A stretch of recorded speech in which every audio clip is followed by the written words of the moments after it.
now. So we're all familiar with the phrase shoot first, ask questions later, but apparently over the past few days on Wall Street it's been more of a sell first, ask questions later.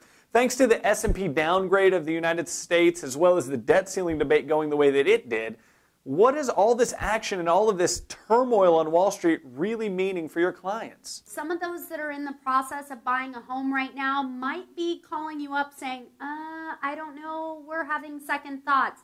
Because spending money after everything that's happened in the market the last couple of days probably isn't at the top of people's list. Basically, the S&P downgrade is the same thing as if your client dropped 100 points in their credit score. It makes a difference on how much they can borrow money for. And the U.S.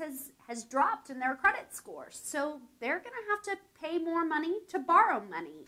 Basically, guys, S&P has been quoted as saying there's two different reasons why they made this decision primarily. Number one was how long it took for this debate to go and how it went.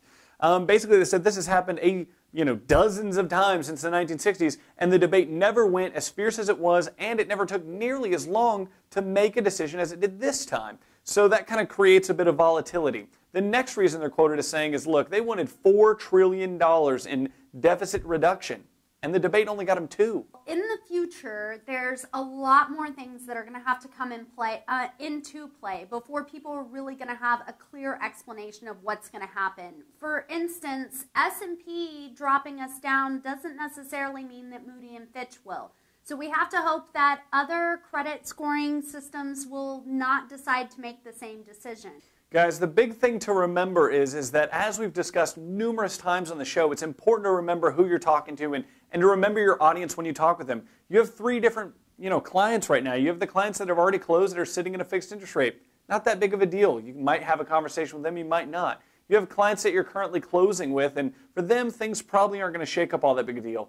The real people you need to focus on are those clients that, or prospective clients that you might not have even had a conversation with yet. Those are going to be the consumers that over the past few days have lost millions of dollars. They're scared about where the market's going and they don't know what to expect. So be ready to have this conversation by making sure that you're staying up to date with what's going on and that you have at least a modicum of an understanding of what all this means.